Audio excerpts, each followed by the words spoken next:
Hello everyone. तो आज हम चर्चा करने वाले हैं अपने चैनल रीना एजुकेशन पर। मैं रीना सिंह आपके साथ पीजीटी के राइटर पीवी शैली, जिनका पूरा नाम पर्सी वर्षी शैली है। पूरा नाम क्या है इनका? पर्सी वायसी शैली। 1792 से 1822 तक ये रहे थे। इन्हें पीवी शैली के नाम से जाना जाते हैं। तो आज हम इनकी बायोग्राफी और इनके वर्क पर चर्चा करेंगे और इनके बारे में जानेंगे कि इन्होंने किस तरह के वर्क लिखे थे अपनी लाइफ में। तो ये जो पीवी शैली थे बहुत ही एक तरह से क्रांतिकारी टाइप के थे। ये जो राइटर थे, पोएट थे, इनमें गुस्सा अधिक आता था और बड़े उत्साही और क्रांतिकारी टाइप के राइटर थे। ये जॉन कीट्स, ले हंट और बायरन के समकक्ष रहे थे। इनका जन्म 4 अगस्त 1792 को हुआ था। इनका जन्म 4 अगस्त 1792 में हुआ था और ये इनका जन्म हुआ था फील्ड प्लेस नियर हॉरास में इन ससेक्स यूके, यानी ससेक्स यूके के हॉरास में हुआ था। ये एक एरिस्टोक्रेटिक फैमिली से रिलेटिव थे, हॉरास की। और इनके पिता थे सर टिमोथी शैली और मदर थी इनकी एलिजाबेथ पिलफोर्ड। इनकी 2 शादियां हुई थी। पहली वाइफ थी हैरियट वेस्टब्रुक और दूसरी थी मैरी। इन्होंने अपने जीवन में 2 शादियां हुई थी इनकी। कौन कौन थी? हैरियट वेस्टब्रुक और मैरी। इनकी डेथ 8 जुलाई 1822 को हुई थी, पीवी शैली की। इन्होंने ऑक्सफोर्ड यूनिवर्सिटी से एक पैम्पलेट प्रकाशित की थी। ऑक्सफोर्ड यूनिवर्सिटी से पैम्पलेट प्रकाशित की थी, जिसके कारण पैम्पलेट थी इनकी नेसेसिटी ऑफ एथिज्म, और जिसके कारण इन्हें निकाल दिया गया था। जिसके कारण इन्हें कॉलेज से नेसेसिटी ऑफ एथिज्म के जो इन्होंने पैम्पलेट की थी उससे उन्हें निकाल दिया था। ये अकेले लिखते थे, बिल्कुल। इन्होंने मूव टू लंदन चले गए और वहाँ अकेले लिखते थे। वहाँ पर इन्हें प्रेम हो गया एक लड़की 16 साल की लड़की हैरियट वेस्टब्रुक से, जो इनकी पहली वाइफ थी, अभी हमने पढ़ा था। और जब ये 19 साल के थे, जो इन्होंने शादी करी थी, इन्हें प्रेम जो हुआ था, वो लड़की कितने साल की थी? 16 ईयर की थी हैरियट वेस्टब्रुक इनकी वाइफ, और ये 19 साल के थे। ये शादी इनकी अनहैप्पी हो गई, इरेगुलरिटी आ गई इसमें 1811 में, क्योंकि दुर्भाग्यवश हैरियट ने क्या कर ली थी? सुसाइड कर ली 1816 में। यानी 1811 से ही इनकी शादी में विवाद होना शुरू हो गया और उसने 1816 में सुसाइड कर ली, यानी आत्महत्या कर ली। और उसके बाद जो है पीवी शैली ने मैरी गॉडविन से शादी कर ली। मैरी गॉडविन थी एक दार्शनिक विलियम गॉडविन की डॉटर थी, लड़की थी। मैरी गॉडविन उस समय के दार्शनिक थे, एक फिलोसफर थे विलियम गॉडविन, तो उनकी पत्नी थी, उनकी बेटी थी। कौन? मैरी गॉडविन, जिससे पीवी शैली ने शादी की थी दूसरी बार, जो उनकी सेकंड वाइफ थी। ये इनकी जो सेकंड मैरिज थी वो हैप्पी हुई, खुश, मतलब पहली मैरिज से अच्छी सही हुई, साबित हुई। मैरी बहुत उनकी बुद्धिमान की, मतलब उनकी कंपेनियन थी, बुद्धिमान थी, और वो उनके साथ साथ पोएम भी लिखती थी। मैरी शैली और पीवी शैली मिलकर पोएम लिखते थे अपनी आपस में। गॉडविन एक जो है महान दार्शनिक थे, फिलोसफर थे, जिनके पास पीवी शैली जाते थे उनके विचारों को जानने के लिए, उनसे कुछ शिक्षा लाने के लिए। और उसी पीरियड में इन्होंने क्या कर ली थी? मैरी गॉडविन से शादी कर ली थी। इनके समकालीन रहे थे बायरन, ले हंट, लव पीकॉक। तो ये हमने कुछ उनके जीवन के बारे में फैक्ट पढ़े, उनके विवाह से रिलेटेड कि इनके जीवन कैसा चला था। और अब हम देखते हैं इनके कुछ फेमस वर्क। क्योंकि वर्क भी पूछे जाते हैं। वर्क ऑफ शैली, द वर्क ऑफ शैली यानी शैली के वर्क की हम चर्चा करेंगे। पहले हम लाइन वाइज से इन्होंने कौन कौन से वर्क लिखे हैं उसके बारे में चर्चा करेंगे, और उसके बाद जो इनके महत्वपूर्ण वर्क हैं उनके बारे में थोड़ा सा डिटेल से देखेंगे। तो यदि आप चैनल पर नए हैं, वीडियो को पहली बार देख रहे हैं, तो चैनल को सब्सक्राइब कर लें। ऐसी वीडियो आपको प्राप्त होती रहेंगी। और मैं पीजीटी के चारों राइटर हम कवर कर चुके हैं। प्रैक्टिस सेट ऑलरेडी हमारे लगातार चल रहे हैं। हर संडे को आपको एक प्रैक्टिस सेट मिल जाता है, और साथ साथ एक राइटर पीजीटी के भी हम कवर कर लेते हैं हर वीक में। इसमें आपके लिए 1 मिनट का भी टाइम वेस्ट नहीं होता है, बिल्कुल पॉइंट टू पॉइंट बात की जाती है, और वही क्वेश्चन आपको दिए जाते हैं जो आपके एग्जाम में बार बार पूछे जाते हैं या उनके आने की संभावना है। तो हम स्टार्ट करते हैं शैली के वर्क। इनकी लॉन्गर पोएम थी क्वीन मैब। क्वीन मैब इनकी सबसे जो बड़ी पोएम है, सबसे पहले हम उनकी बात करते हैं लॉन्ग पोएम की। तो उसमें क्या थी? क्वीन मैब। क्वीन मैब के बाद में इनकी दूसरी बड़ी पोएम थी एलास्टर और द स्पिरिट ऑफ सॉलिट्यूड। उसका नाम था एलास्टर का द स्पिरिट ऑफ सॉलिट्यूड। तीसरी पोएम इनकी द रिवोल्ट ऑफ इस्लाम, ये भी लॉन्ग पोएम में आती है। रोजालिंड एंड हेलन, ये भी इनकी लॉन्ग पोएम थी। Julian and Maddalo, mask of anarchy, Peter Bell, ये इनकी कुछ लॉन्ग पोएम है, यानी एक स्टोरी टाइप है इन पोएम में। The sensitive plant, the witch of Atlas, Epipsychidion, ये इनकी लॉन्ग पोएम है। एडोनिस, एडोनिस क्या है? एलिजी है, जो पास्टोरल एलिजी है, कीट्स की डेथ पर लिखी गई है। लियोन एंड सिंथिया, ये इनकी कुछ लॉन्ग पोएम है। लिरिकल प्लेस, इन्होंने प्ले भी लिखे थे, लिरिकल प्लेस। तो इसमें इनका प्ले प्रोमेथियस अनबाउंड है और दूसरा प्ले सांसी है। पहला प्ले इनका प्रोमेथियस अनबाउंड है और दूसरा सेंसी है। तीसरा प्ले आता है इनका ऑडिपस। ऑडिपस जो क्या है? ऑडिपस में टायरेनस 12 फुट ऑफ टायरेंट, मतलब ऐसा कुछ थोड़ा सा लॉन्ग नाम है ऑडिपस का। और है हेलास। इनके लिरिकल प्ले की संख्या कितनी है? 4 है। इन्होंने 4 लिरिकल प्लेस लिखे हैं। तो उसमें क्या है? Prometheus unbound, the Sansi, Hellas और ऑडिपस टायरेंस। इसके अलावा इन्होंने सॉन्ग, लिरिक और सोनेट भी लिखी, जो इनके बहुत सारी लिखी थी। उनमें से हम कुछ एक की चर्चा कर लेते हैं यहाँ पर, जो क्या है बहुत इम्पोर्टेंट है सॉन्ग से इनके लिरिक और सोनेट में। तो इनका है पोएम म्यूटेबिलिटी और टू कॉलरिज। ये कॉलरिज को डेडिकेट की थी इन्होंने, टू कॉलरिज करके लिखी थी। टू वर्ड्सवर्थ, वर्ड्सवर्थ को डेडिकेट की थी। Hymn to intellectual beauty, Mont Blanc, Ozymandias क्या है? एक सोनेट है। जनरल भी साथ साथ आप याद करते हैं ना, जहाँ बताया जा रहा है, क्योंकि उनसे जनरल पूछ लेता है। The cloud, to a skylark, cloud और टू अ स्काईलार्क अलग अलग पोएम है। लव्स फिलॉसफी और to liberty, Arethusa, rarely rarely comest thou, on the death of Napoleon, the dirge, a lament, the Indian serenade, Ariel to Miranda, और to the west wind, और to the west wind, O world, O life, O time, ये भी इनकी एक poem है। To night, stanzas written and डाइजेक्शन near Naples, ये क्या है? एलिजी है पीवी शैली की, स्टेंजर रिटन एंड डाइजेक्शन नियर नेपल्स।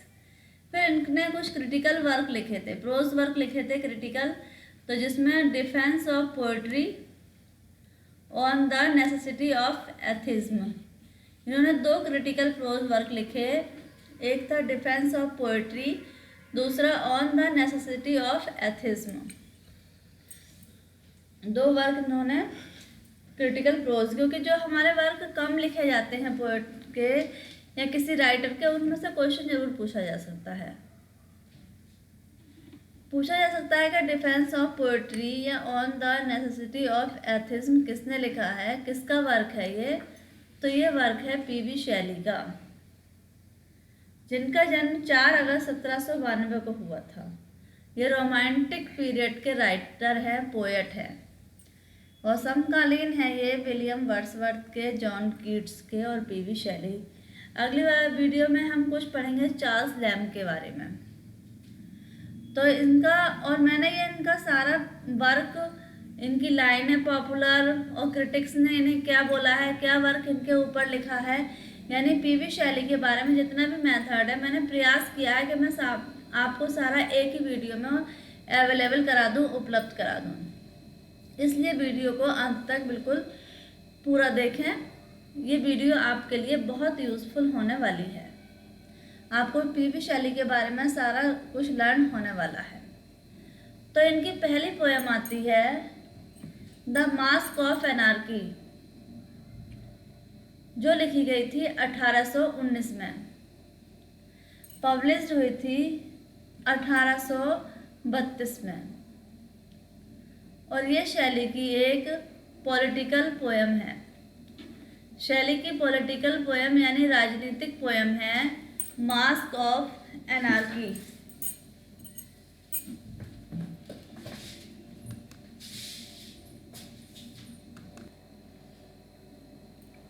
तो mask of anarchy political poem है जो पब्लिश हुई थी 1832 में पोस्टमोसली, यानी इनकी मृत्यु के बाद, क्योंकि इनकी मृत्यु कब हो गई थी, 1822 में हो गई थी।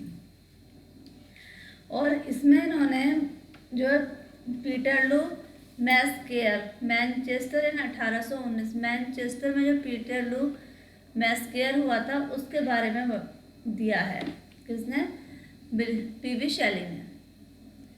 गांधी जी अक्सर इसके कोटोस यानी इसके जो विचार होते हैं, सुविचार फ्रॉम दिस पोएम, इस पोएम के जो विचार थे इस पोएम में, जो लाइनें थी वो अक्सर यूज किया करते थे। कौन? गांधी जी। फिर इनका दूसरा वर्क आता है द क्वीन मैब।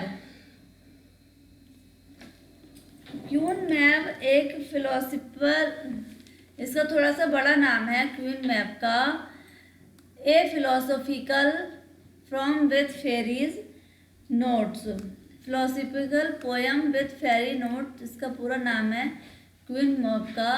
ये पब्लिश हुई थी 1813 में। ये पब्लिश हुई थी 1813 में 9 कैंटोस के साथ, और इसमें 17 नोट्स थे। 9 कैंटोस और 17 नोट्स के साथ पब्लिश हुई थी क्वीन मैब 1813 में। ये रिवाइज्ड एडिशन पब्लिश हुआ था इनका 1816 में। ये गलती से मिसप्रिंट से 1016 हो गया, ये 1816 है।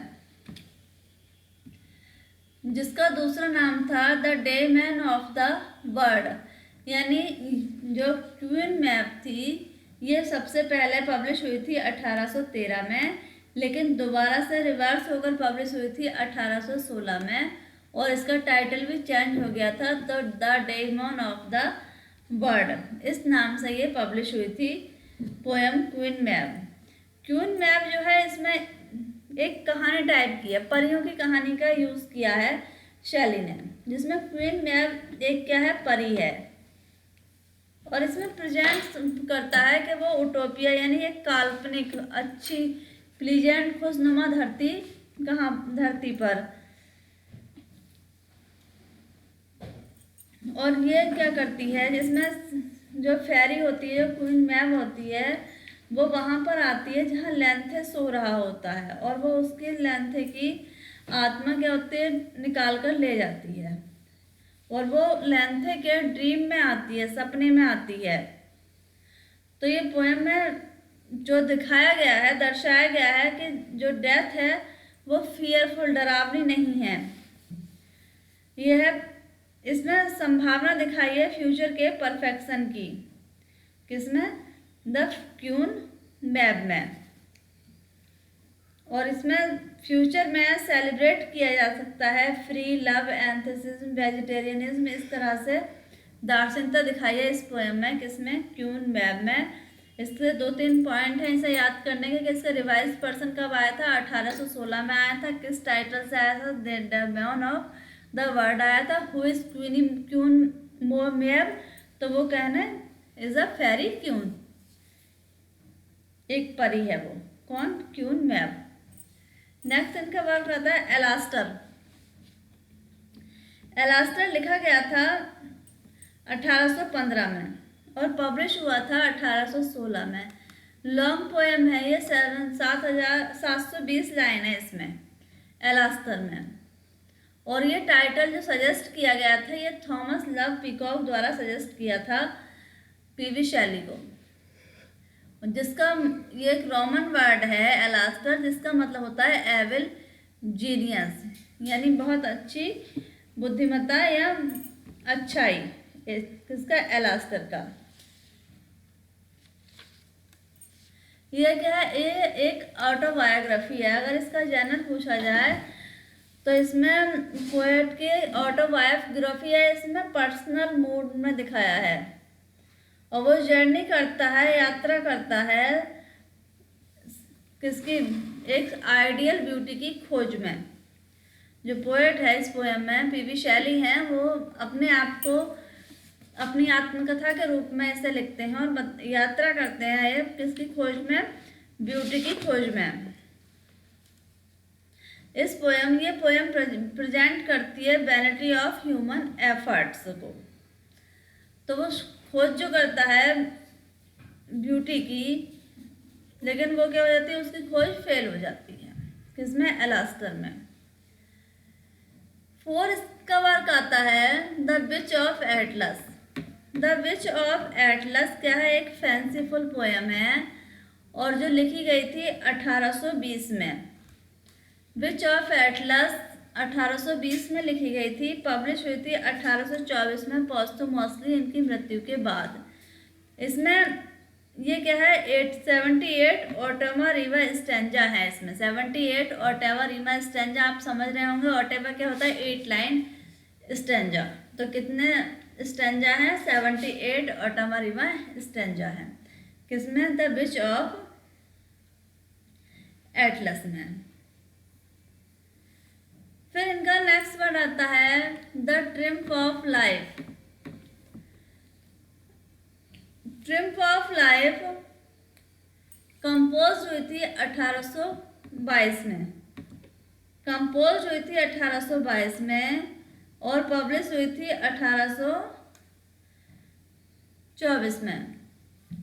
ये एक अनफिनिश्ड विजनरी पोएम है टर्जा रीमा। ये पोएम टर्जा रीमा में लिखी गई है। आप टर्जा रीमा समझते होंगे, ये 3 लाइन स्टैंजा होते हैं। 3 लाइन के एक स्टैंजा को बोलते हैं टर्जा रीमा। और एक ये अनफिनिश्ड यानी अधूरी पोएम थी किसकी? पीवी शैली की, द ट्रिम्फ ऑफ लाइफ। ये प्रभावित थी दांतेस इन्फेर्नो एंड पेट्रार्क्स ट्रियोम्फेट। ये दांते और पेट्रार्क के वर्क से क्या थी? प्रभावित थी। इसमें जो ट्रिम्फ है, विजय है, वो किसकी है? लाइफ से रथ के समान माना है। जीसस, सोक्रेटिस, प्लेटो, अलेक्जेंडर, नेपोलियन इस पोएम में मेंशन है। इस पोएम में दिखाया गया है कि डांस ऑफ डेथ यानी मृत्यु का डांस इस पोएम में दिखाया गया है। ट्रिम्फ ऑफ लाइफ, जीवन पर विजय। तो इस क्वेश्चन से 2-3 क्वेश्चन इस पोएम से बनते हैं। कब कंपोज हुई? 1822 में। पब्लिश हुई 1824 में। किस फॉर्म में लिखी गई है? तो ये टर्जा रीमा फॉर्म में लिखी गई है। किससे प्रभावित है? तो ये प्रभावित है दांतेस इन्फर्नो और पेट्रार्क्स ट्रियोम्फेट पे। फिर इसमें किस कैरेक्टर का यूज़ किया गया है? नाम है इस पोएम में लिखे गए हैं तो किसके हैं? जीसस के हैं, सोक्रेटिस है, प्लेटो है, अलेक्जेंडर है और नेपोलियन है। ये इस पोएम में मेंशन है। फिर हमारे नेक्स्ट पोएम आती है पीवी शैली की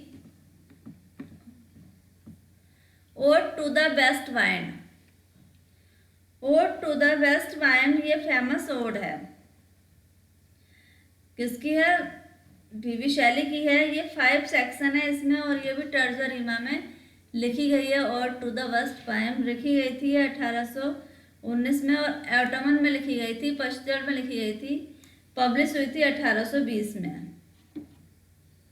पोएट में, इसमें पोएम में पोएट प्रेजेंट करता है और मैसेज देता है, अपना दृष्टिकोण रखता है, उसके माध्यम से मैसेज देता है। वो क्या, जो ये हवा है वो क्या है, बहुत ही प्रिजर्वर है, डिस्ट्रॉयर है, यानी वेस्ट वाइंड को। तो इस तरह से वो कुछ नेचर को लेकर पोएम लिखता है पोएट, और to the west wind. 5 section है और तर्जा रीमा में लिखी गई है। इसमें थोड़ा सा मिसप्रिंट हो गया है, रीमा की जगह सीमा हो गया है, तो आप थोड़ा सा ध्यान रख लेंगे, मैं आपको बता रही हूँ यहाँ पर। तो इनकी नेक्स्ट पोएम आती है to skylark. To a skylark लिखी गई थी, शैली की पोएम है ये। स्प्रिंग ऑफ 1820 में लिखी गई थी, यानी स्प्रिंग बसंत के मौसम में 1820 में लिखी गई थी। इसमें शैली के विचार और स्टाइल प्रस्तुत किए गए हैं टू अ स्काईलार्क में। और इसमें 21 स्टैंजा है, 5 लाइन ईच, यानी 21 स्टैंजा है और हर स्टैंजा में कितनी है, 5 लाइन है।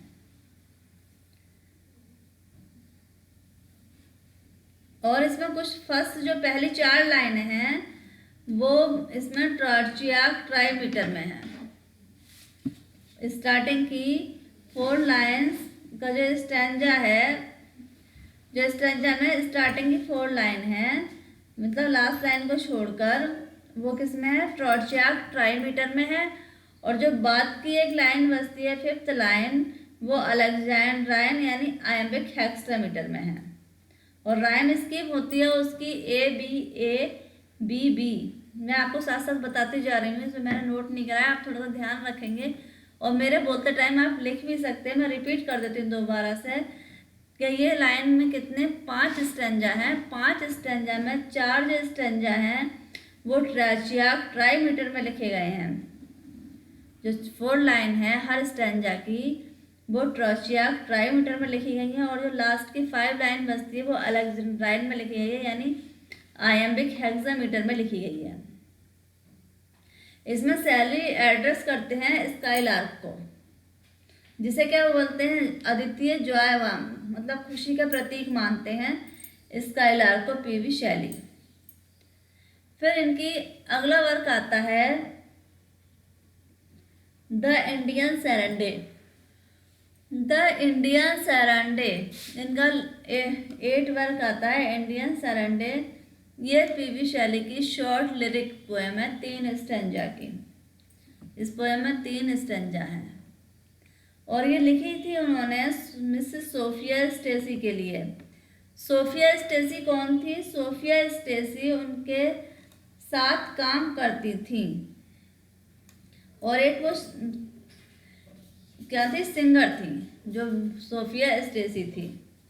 और ये लिखी थी उन्होंने 1819 में और पब्लिश कराई थी ले हंट की मैगजीन में, द लाइब्रर इन 1822 में। ले हंट की मैगजीन जो निकलती थी उसमें नाम क्या था, द लाइब्रर इन 1822। और इस पोएम का दूसरा टाइटल है song written for a Indian air. Indian serenade का आप दूसरा नाम भी याद रख लेंगे, क्या है, song written for an Indian air. और ये इन्होंने अपनी बिलव्ड को एड्रेस की है। फिर उनका अगला वर्क आता है टू वर्ड्सवर्थ। टू वर्ड्सवर्थ क्या है, एक सोनेट है जो वर्ड्सवर्थ के ऊपर ही लिखी गई है। Reveals the poets love for Wordsworth, जो उसमें दिखाता है पोएट का प्रेम दिखाता है वर्ड्सवर्थ के प्रति। नेक्स्ट इनकी पोएम आती है जूलियन एंड मडेलो। पीवी शैली की पोएम जूलियन एंड मडेलो। ये एक कन्वर्सेशन पोएम है, यानी इसमें 2 पर्सन के बीच में बात होती है और इसमें 617 लाइनें हैं। कितनी लाइनें हैं? 617 लाइन है और ये हेरोइक कपलेट में लिखी गई है और डायलॉग फॉर्म में। जूलियन एंड मडेलो, तो इसमें कन्वर्सेशन है किसके बीच में, जूलियन और मडेलो के बीच में वार्तालाप होता है। और इसका जो सार है पोयम का वो है पावर ऑफ मैन, यानी मैन की शक्ति और ह्यूमन माइंड का काम। जूलियन इज शैली, जो शैली है वो खुद कौन है? जूलियन है। और जबकि मडेलो कौन है? बायरन है। इस पोएम से क्वेश्चन बन सकते हैं, इसलिए मैं बारीक से बारीक पॉइंट की चर्चा भी आपके साथ करती जा रही हूँ। जूलियन कौन है? खुद शैली है, पीवी शैली है, और मडेलो उनके कॉन्टेम्परेरी फ्रेंड बायरन है। तो इन दोनों में जो होती है वार्तालाप वो वही, इसमें क्या है, पोएम का नाम रखा है जूलियन एंड मडेलो। फिर इनका वर्क आता है अगला,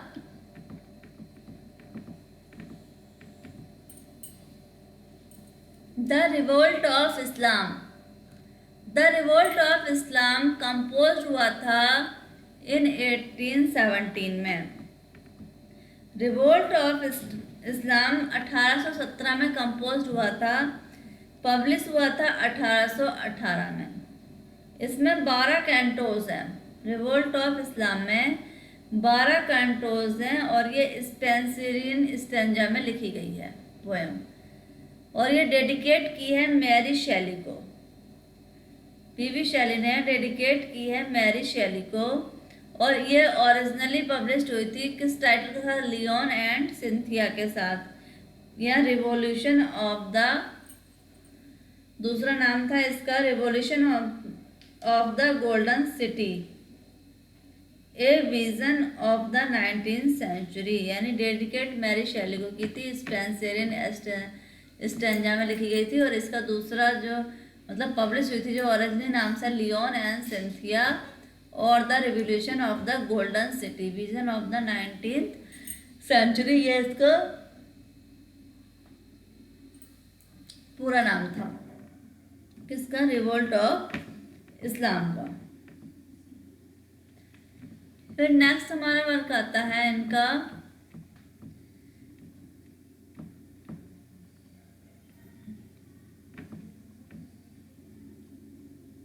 ये एक इसका नाम यहाँ पर मेंशन होकर रह गया है, इपिप्साइडियन। इपिप्साइडियन है ये जो ऑटोबायोग्राफिकल पोएम है, इपिप्साइडियन। पब्लिश हुई थी ये 1821 में, पब्लिश हुई थी ये 1821 में, और ये हीरोइक कपलेट में लिखी गई है। और इसका ग्रीक वर्ड से लिया गया है, इसका नाम है अपॉन द लिटिल शोर। फिर नेक्स्ट पोएम आती है हमारी एडोनिस। एडोनिस लिखी गई थी 1821 में। एडोनिस लिखी गई थी 1821 में, और ये क्या है, कीट्स के ऊपर लिखी हुई एक पास्टोरल एलिजी है जो जॉन कीट्स की डेथ पर लिखी थी। बेस्ड है ये Greek pastoral elegy Bion's lament for Adonis, जो ग्रीक में भाषा में लिखी गई है एक pastoral elegy Bion's lament for Adonis and Moschus lament, तो ये उसके ऊपर आधारित है, पीवी शैली की एडोनिस। एडोनिस किसकी पोएम है? पीवी शैली की है। किसके ऊपर लिखी गई है? ये जॉन कीट्स के ऊपर एलिजी लिखी है उन्होंने, पास्टोरल एलिजी है ये। फिर इनका नेक्स्ट वर्क आता है, one word is too often profaned. One word is too often profaned, ये एड्रेस की है जॉन विलियम्स को। ये पोएम एड्रेस की है जॉन विलियम्स को। ये शैली की लव पोएम है। जैन विलियम्स को ये एड्रेस की है और लिखी गई थी ये 1821 में, उनकी डेथ से 1 साल पहले। नेक्स्ट इनका वर्क आता है पीटर वेल द थर्ड। ये पैरोडी है वर्ड्सवर्थ की पोएम पीटर वेल की, यानी वर्ड्सवर्थ ने जो पीटर वेल लिखी थी उसी की पैरोडी। पैरोडी यानी नकल है ये वर्ड्सवर्थ की पोयम पीटर वेल की। ये एक सटायरिकल पोयम है। ये जो है पोयम सटायरिकल यानी व्यंग्यात्मक पोयम है पीटर वेल। फिर नेक्स्ट हमारा वर्क आता है इनका ओजामेंडियस। ओजामेंडियस सटायरिकल एक क्या है, ओजामेंडियस सोनेट है, पीवी शैली की सोनेट है। ओजामेंडियस लिखी गई थी 1817 में और पब्लिश हुई थी हंट की मैगजीन इन द एग्जामिनर इन 1818 में पब्लिश हुई थी एग्जामिनर इन 1818 में ले हंट की। तो ओजामेंडियस क्या है, एक ग्रीक का राजा है। ओजामेंडियस ग्रीक राजा है ओजामेंडियस। उसकी एक कहानी है कि जब वो क्या था, बहुत शक्तिशाली था, जीवित था, तो और उसकी प्रतिमा बनी हुई है, बड़ी हुई है, तो वो क्या है अब गिर गई है, नष्ट हो गई है। तो उसी के बारे में पीवी शैली ने लिखा है ओजामेंडियस। क्या है ओजामेंडियस का जेनर क्या है, ये एक सोनेट है। फिर इनका अगला वर्क आता है 17 hymn to intellectual beauty. Ode है, ये लिखी गई थी 1816 में। हाइमन टू इंटेलेक्चुअल ब्यूटी क्या है, शैली की पोयम है और ये लिखी गई थी 1816 में। पब्लिश हुई थी हंट की द एग्जामिनर इन 1817 में। यानी हंट का जो वर्क आया था एग्जामिनर इन 1817 उसमें पब्लिश हुई थी और इसकी क्या है 84 लाइन की ओड है ये। फिर इनका नेक्स्ट वर्क आता है द क्लाउड। क्लाउड एक नेचर पोयम है जो लिखी गई थी 1820 में और इसमें क्लाउड को बोला है I M daughter of the. Nature poem है, नेचर से रिलेटेड है ये। तो इसमें जो लाइन है वो है I M daughter of the earth and water nourishing with the sky. ये कुछ इसकी लाइन है क्लाउड की। एक नेचर पोएम है जो कब लिखी गई थी, 1820 में लिखी गई थी। नेक्स्ट इनका वर्क आता है stanzas written in dejection near Naples. Stanzas written in dejection near Naples ये पर्सनल लिरिक है जो लिखी गई थी दिसंबर 1818 में। Stanzas dejection near Naples. और इसमें क्या है, शैली का जो मूड है बहुत डिप्रेशन में है, निराशा में है, तो वही यहाँ पर दिखाया गया है डाइजेक्शन नियर नेपल्स। फिर इनका अगला वर्क आता है आ लेमेंट। आ लेमेंट एक लिरिक पोएम है पीवी शैली की जो लिखी गई थी 1821 में और पब्लिश हुई थी पोस्टुमसली यानी इनकी पीवी शैली की मृत्यु के बाद।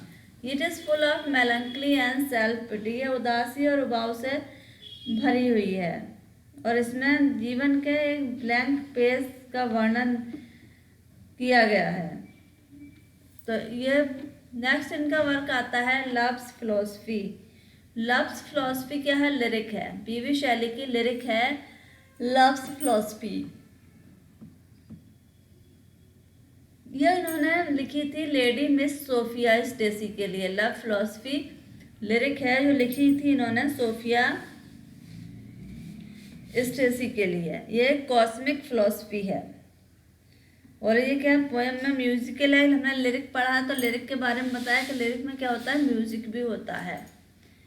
फिर इनका वर्क आता है next poets dream. Poets dreams क्या है, ये भी एक लिरिक है और ये 13 लाइन की पोएम है जो किससे ली गई है, प्रोमेथियस अनबाउंड से ली गई है। ये इनका जो वर्क है प्रोमेथियस अनबाउंड जो एक लिरिक प्ले है उसी में से ये पोएम ली गई है, पोएट्स ड्रीम। फिर इनका वर्क आता है आई फियर दाई किस जेंटल मैडन। आई फियर दाई किस जेंटल मैडन ये भी क्या है, इनकी शैली की लिरिक पोयम है और ये भी इन्होंने सोफिया स्टेसी के लिए लिखी है। इसमें पोएट दिखाता है अपना प्रेम और लेडी के प्रति, किसी महिला के प्रति अपनी भक्ति और लगाव इसमें पोयम दिखाता है। आई फियर दाई किस जेंटल मैडन्स है मैं। तो ये हमने कुछ वर्क पढ़े थे पीवी शैली की। अब हम देखते हैं उनके वर्क की कुछ पॉपुलर लाइन। इसमें वर्क और आता है इनका, हाँ, ये जो the Irving the restoration A romance, ये इनका नॉवेल है। पीवी शैली ने नॉवेल भी लिखे थे, तो मैंने इसमें जो है पीवी शैली के पोएम के साथ साथ इनके नॉवेल की भी चर्चा कर ली है, जो इनके वर्क थे ड्रामा के, तो वो भी उनकी चर्चा भी मैंने साथ साथ कर ली है इसमें। तो द आयरविन एक रिस्क्यूशियन और रोमांस, ये क्या है, गॉथिक हॉरर नॉवेल है पीवी शैली का, जो लिखा और पब्लिश हुआ था 1810 में लिखा गया था। फिर इनका अगला आता है जेस्टरोजी। जेस्टरोजी भी क्या है, एक प्ले है और ये क्या है, रोमांस है, गॉथिक नॉवल है ये भी जेस्टरोजी। और यहाँ पर ये नॉवल उन्होंने जब लिखा था, जब वो कितने साल के थे, 17 ईयर्स के थे, तब जेस्टरोजी लिखा था। तो यहाँ से क्वेश्चन बनता होता है जेस्टरोजी कब लिखा था, जब वो कितने साल के थे, 16 ईयर के थे। इनका वर्क आता है, प्ले ही है ये, हेलास। हेलास लिखा गया था 1821 में, पब्लिश हुआ था 1822 में। ये क्या है, वर्स लिरिकल ड्रामा है और डेडिकेट किया था एक्सीलेंसी प्रिंस अलेक्जेंडर मैव्रोकोर्डेटर, यानी जो प्रिंस थे अलेक्जेंडर मैव्रोकोर्डेटर, उनको डेडिकेट की थी। ये पोएम हेलास कब आई थी, 1821 में, पब्लिश 1822 में हुई थी और ये वर्स लिरिकल ड्रामा है। द सांजी, इनका वर्क था लिरिकल प्ले सांजी, जो पब्लिश रिटन हुआ था 1819 में और ये भी वर्स ड्रामा है, जो ब्लैंक वर्स में लिखा गया था। The Sanji. प्रीमेथिसिया अनबाउंड, ये 4 एक्ट लिरिकल ड्रामा है, जो पब्लिश हुआ था 1820 में। प्रीमेथियस अनबाउंड, कितने एक्ट हैं इसमें, 4 एक्ट हैं और ये एक लिरिकल ड्रामा है। क्रिटिकल वर्क की भी चर्चा कर लेते हैं, क्योंकि डिफेंस ऑफ पोएट्री क्या है, इनका एक प्रोज वर्क है, जो लिखा था 1821 में और पब्लिश 1840 में हुआ था। इसमें शैली ने बताया है कि इसमें poets are the acknowledged legislator of the world, के संसार में कवि ही एक ऐसा ज्ञानवान लेजिस्लेटर्स है। डिफेंस ऑफ पोएट्री में, poet is a Nightingale who sits darkness to sing cheer, it's our solitude with sweet sound. Poetry is a mirror which makes beautiful, which distorted.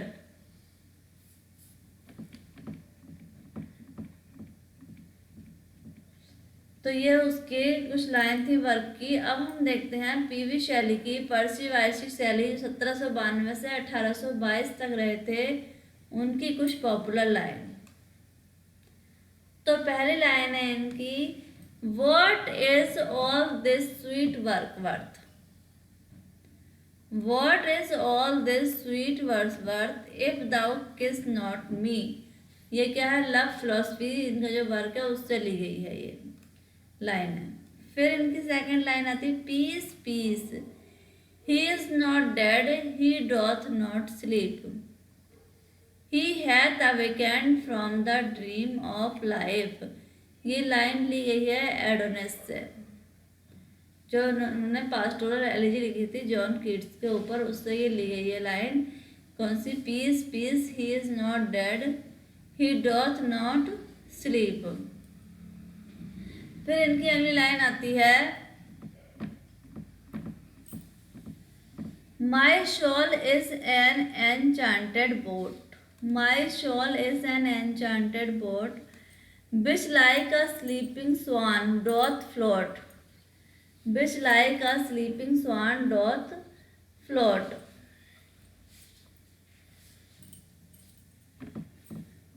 Upon the silver waves of the sweet singing. तो ये line ली है इन्होंने Prometheus unbound से, जो lyrical drama है उससे ये line ली गई है, upon the silver waves of the sweet spring.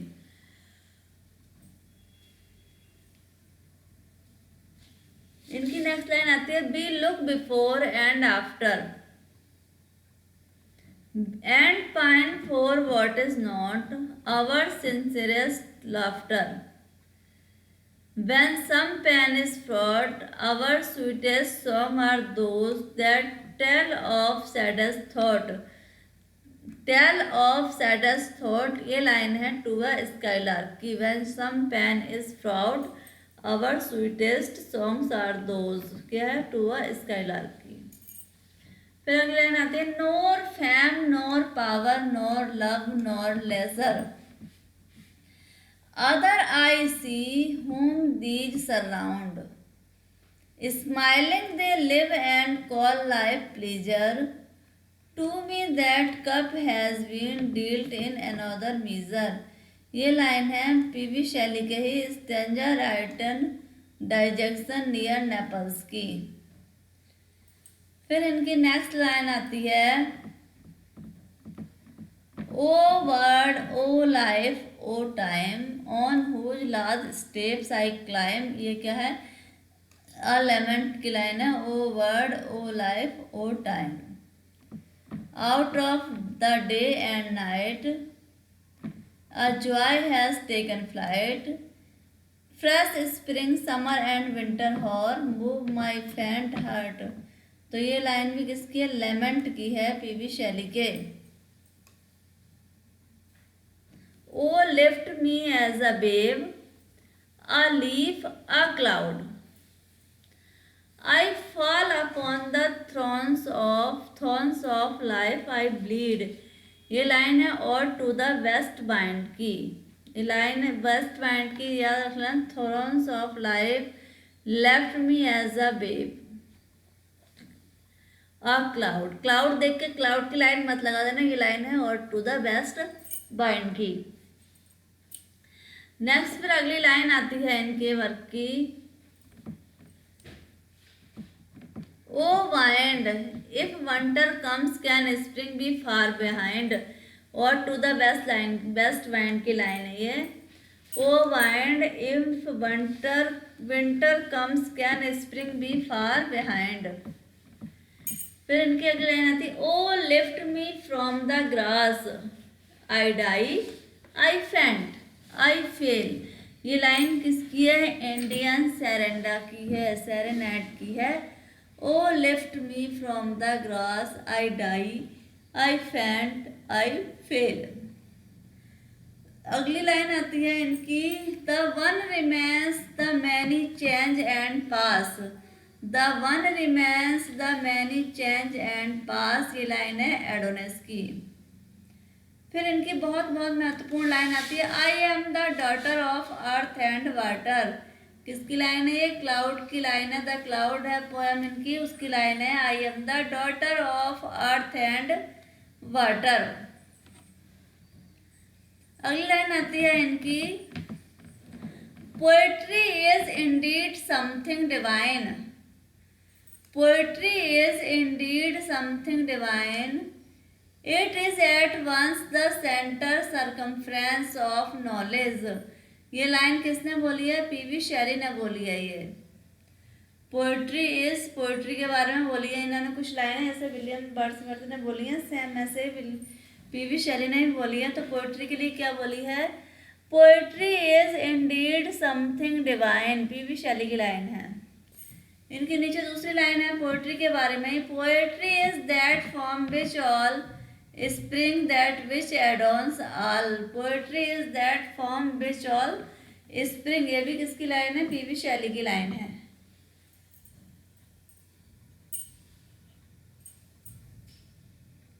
इनकी फिर अगली लाइन आती है, a man to be greatly good, a man to be greatly good must imagine intensely and comprehensively. ये लाइन भी किसकी है? पीवी शैली ने बोली है। ये man to be greatly good must imagine intensely. फिर पोएट्री के बारे में अगली लाइन बोली है, poets are the mirror of the gigantic shadows. Poets को क्या बताया है? मिरर बताया है, जेंजेटिक यानी बहुत बड़ी छाया में, which futurity casts the represents. Poets are the acknowledged legislator of the world. Poet are the acknowledged legislator of the world. ये किसने बोली है? ये भी पीवी शैली की लाइन है।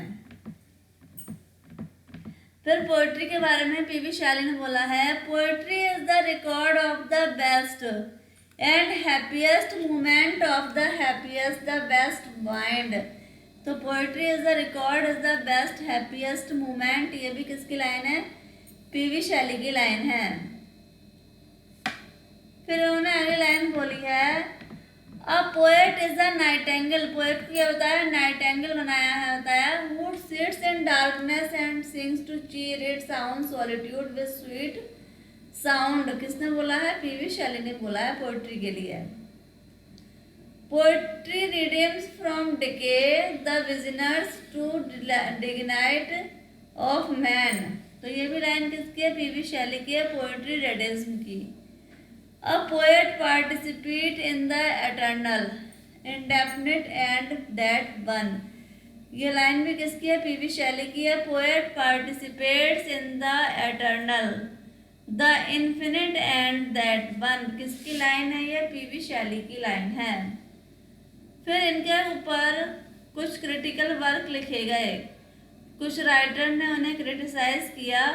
तो आइए हम उनकी चर्चा करते हैं जो उनके ऊपर क्रिटिसाइज किया था पीवी शैली को। तो देखो, शैली के लिए बोला है, Shelley was alone the perfect singing god. किसने बोला है ये भैया शैली को? Shelley was alone the perfect singing god, his thought words deed all sang together. ये बोला है पीवी शैली को स्विनबर्न ने। फिर नेक्स्ट इनके लिए बोला है,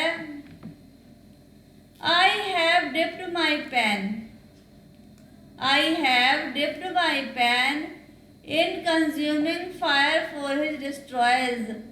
ये शैली ने बोला है एडिटर के बारे में जो छापते हैं, the quarterly review Blackwood magazine who destroyed the reputation of कीट। तो शैली ने बोला है ये एडिटर के बारे में, उन एडिटर के बारे में जो कौन कौन से थे संपादक इसके, क्वार्टरली रिव्यू ब्लैकवुड मैगजीन, जिसने डिस्ट्रॉय कर दिया था, नष्ट कर दिया था कीट्स की रेपुटेशन को, स्थिति को। तो उनके लिए पीवी शैली ने बोला है उन एडिटर के लिए कि आई have dipped my pen in consuming fire for his destroyers. फिर इनकी अगली लाइन आती है, new and terrific dance of death, new and terrific dance of death. ये हैजिस ने बोला है शैली के जो अनफिनिश्ड वर्क पोएम थी ट्रिम्फ ऑफ लाइफ के लिए, new and terrific dance of death.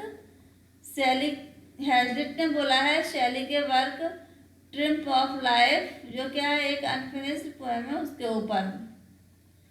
Next आता है शैली की, Shelley is life, Shelley is life and his poetry are dissolubly connected, he acted what he thought and felt. ये उनके लिए बोला है John Addington Symonds, John Addington Symonds. फिर अगली लाइन आती है, the most gentle, the most gentle, the most amiable, the least worldly minded person ever met. Byron ने बोला है पीवी शैली के लिए ये।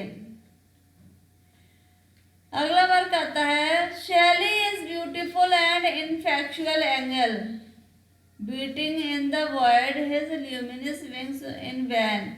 लाइन बोली है ये मैथ्यू एडनॉर्ड ने पीवी शैली को कि Shelley is beauty and ineffectual angel beating in the void his luminous wings in vain. फिर अगली लाइन आती है इनकी,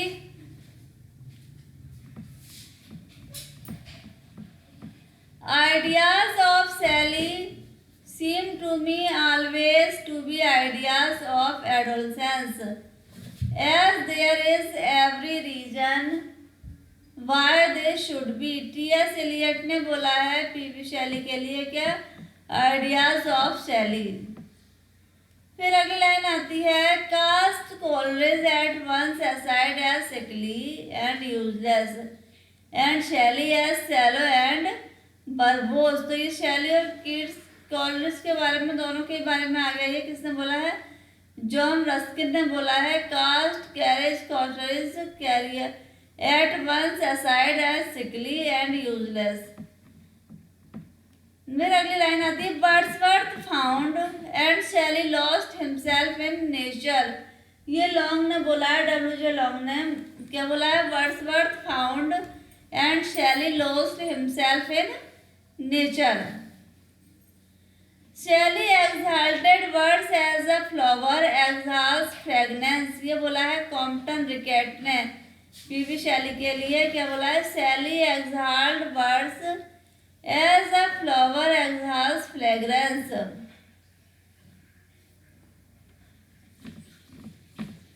अगली लाइन आती है, फेमिनिन फेस ट्रिलावानी अबाउट सैली। सैली ने बोला है, ट्रिलावानी ने बोला है किसके लिए, सैली के बारे में, फेमिनाइन फेस ट्रिलावानी feminine face. Shelley teaches us nothing and leaves us nowhere but cries and flies round as like a sea bird. ये बोला है आर्थर